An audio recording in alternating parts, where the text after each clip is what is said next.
thank you for joining me this evening, and I want you to introduce yourselves. We'll start with Sam, then Shona, John, and Siobhan. Sam, tell us who you are, what school you're at, and what level you teach at. Okay, I'm Sam Howarth. I'm a teacher at Fane Street Primary School. At the moment, I teach Primary 5 class. Shona? I am Shauna Mallon, also teaching at Fane Street Primary School, and I am Primary 5 this year as well. John?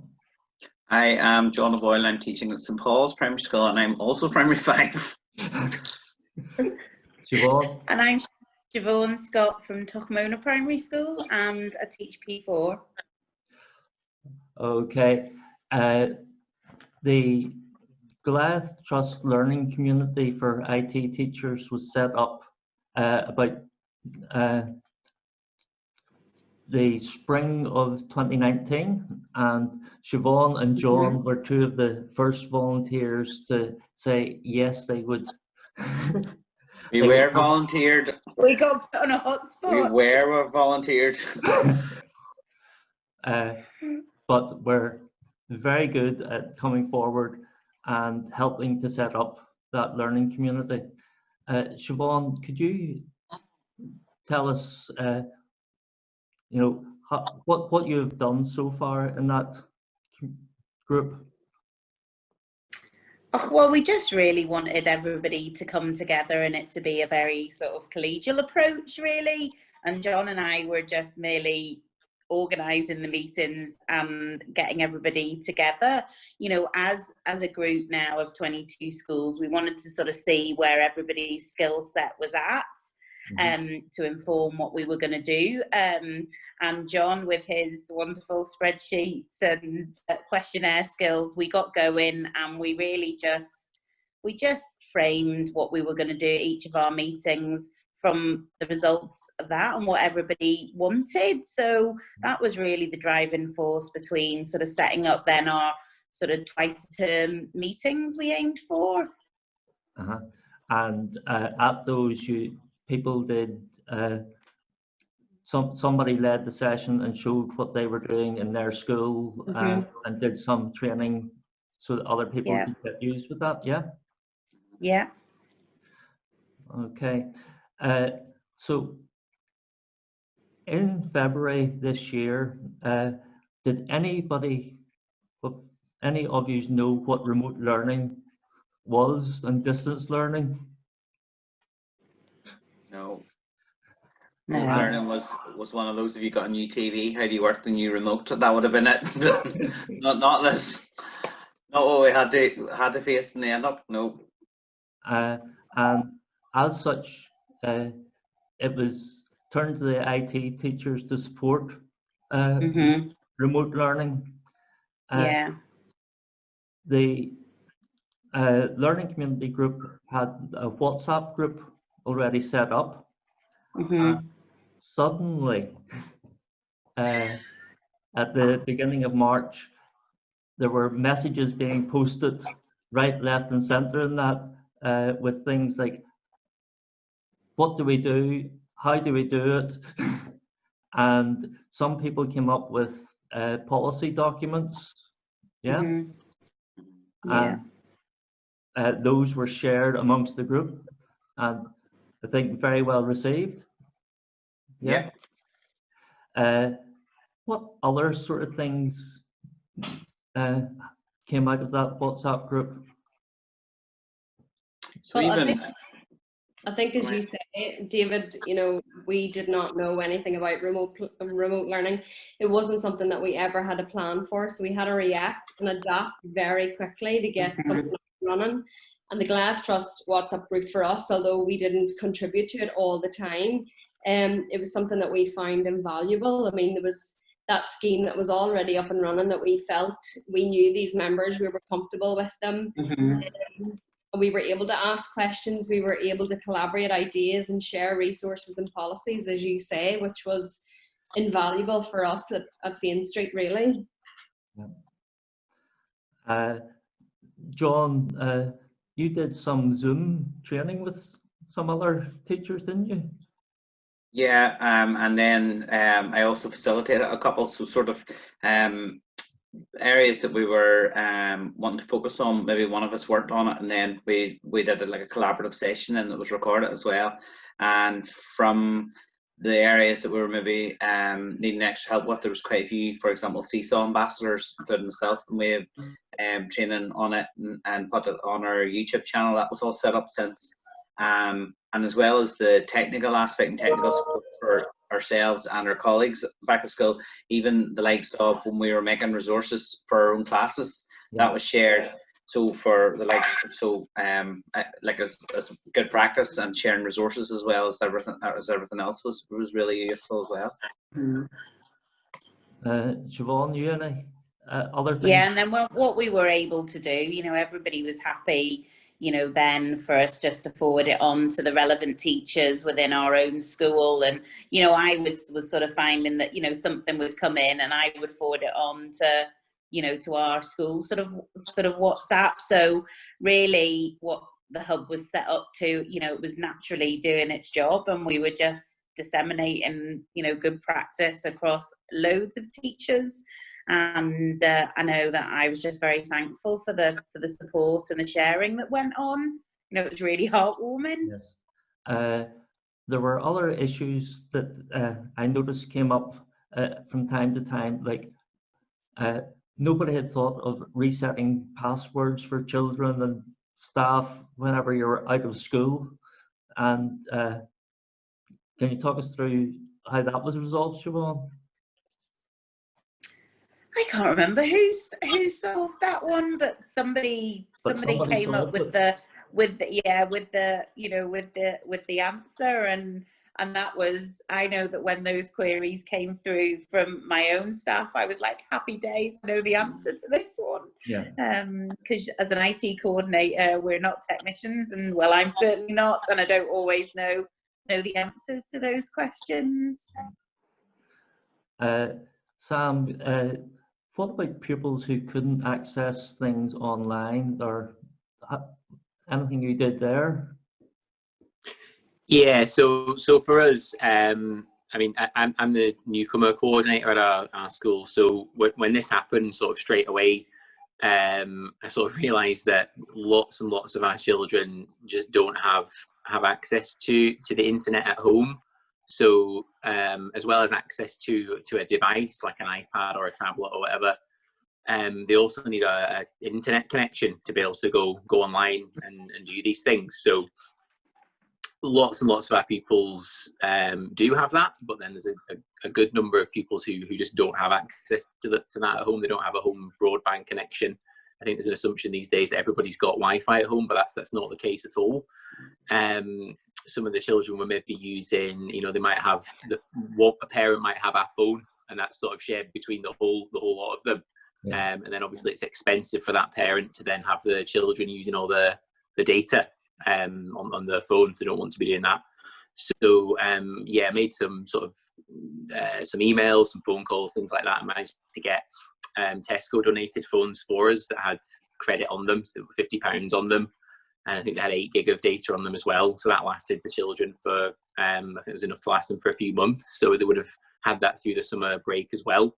Yeah. So as well as for their learning, I think it's just good for them to have something extra to do during the summer. You know, a long period of time where you know they weren't really allowed to go out very much. So hopefully they benefited from that. Yeah. Did people do paper copies for pupils who hadn't any access? Mm-hmm. Yeah, we did do that as well. Yeah, so Gordon, the VP, and I were doing a lot of paper packs for our classes, and other people did that as well. And we spent a lot on posting those out. Along with, you know, I made a little pack of resources for my class as well. So I got them all pencil, sharpener, rubber, all that, to make sure they had something to use to do it. What else did we do? I also sent them all a little packet of seeds so they could grow some plants and things like that. So just trying to think of other things to do to keep them learning, but also keep them occupied as well over that period of time. There was a Learn to Earn scheme. Can somebody tell me about that? That's Siobhan's baby, very much. Wow. I just felt really concerned about the lack of engagement, you know, sort of post Easter really. Yeah. And I just put the feelers out really to see, you know, what everybody else sort of felt, and we were all, you know, sort of struggling, you know, with it. So in much the same way the Goliath Trust, you know, had the attendance scheme, you know, we were thinking about how we could, you know, turn it into something that we could deliver, you know, digitally, just to try and see whether it, you know, whether it worked. And I know that, you know, I think the feedback from the schools, and I certainly know, you know, ours, you know, and the parents and things, you know, it did motivate, you know, a lot of children to you know, do some more work. And what did they earn? You know. What did they earn? They earned Gino the Dino heads, and they had to fill up their crane. But we didn't want it to just be, you know, a sort of small task. You know, we wanted it to be, you know, sort of a substantial sort of a literacy and numeracy, another, and then also a health and well-being one. You know, and I know with 4 children at home, a husband who was also working from home, you know, the whole range. So actually one of the older ones doing the reading with my P1 child, you know, that would have earned them their well-being dino head for the day. And we gave them lots of ideas, you know, like, you know, pick up the telephone, write a postcard, help unload the dishwasher. So hopefully the kids used the time to develop some life skills, which hopefully in turn will have helped the parents. In the health and well-being, John, I noticed a few things that you put on for the mental well-being of children. Yes. Yeah, so there were a few different things. So we had looked, we worked with I'm trying to think what you call Sarah's place. Siobhan. Nerve Belfast. Nerve Centre. In and around digital art at Key Stage 2 and different things about colour connotations. So we tied that in with there's a lot of the rainbow stuff that was going in. So we talked about using, you know, colour and the connotations of it to connote mode and or to connote mood and different things like that, and you know, recognising your mood and then what kind of things you can do. And we built in, we even had a range of different things. So those things that you could do with your family, art activities. We had we even had sign language at a stage as well. So just different things and developing skills and maybe trying something new. I know Siobhan was doing elaborate baking activities and practical maths through that way. So just loads of different things and different skills, you know, and that kind of thing of making the effort with your elderly neighbours, maybe ringing them, you know, offering to do something for them, that kind of thing. Getting out there, being active for an hour a day or whatever, you know, and kind of promoting that with the children. And John, they really responded well to that. You know, the photographs that we got, and you know, loading the dishwasher and helping in the garden, and yeah, that was a really lovely aspect to it. Shauna, there was one thing that came out on a news report, BBC, that Fane Street did that was a little bit special. Can you tell us about that? Yes, that's right. So we were on BBC News, and we were live every night at 7:15. We did 65 live bedtime stories. Most of the staff members in Fane Street got involved. They all loved it. The kids loved it. It was nice to keep that link between, you know, home and school. And now we have a digital library, so we were able to collate all the videos from the bedtime stories and create QR codes from that. Right. So now the children can scan those and watch those videos as part of a digital library, now that, you know, the school library has had to close and things like that. So it's nice for them to be able to view those. How many people viewed those 65 bedtime stories? Yeah, so we had well over 10,000 views throughout the 65, which was good, really good publicity for us. which is more than there are pupils at Plain Street. Yes, much more. So I thank you all very much for doing this. I will stop the recording and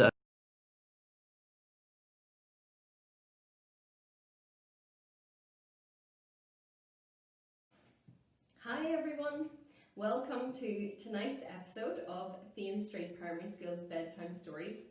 Tonight's story is Mr. Wolf's Pancakes, and this book was written by Jan Fernley, so I hope you enjoy the story. One day, Mr. Wolf was feeling hungry. He fancied some pancakes. Yum, yum, he said, licking his lips at the thought of a big pile of fresh, delicious pancakes.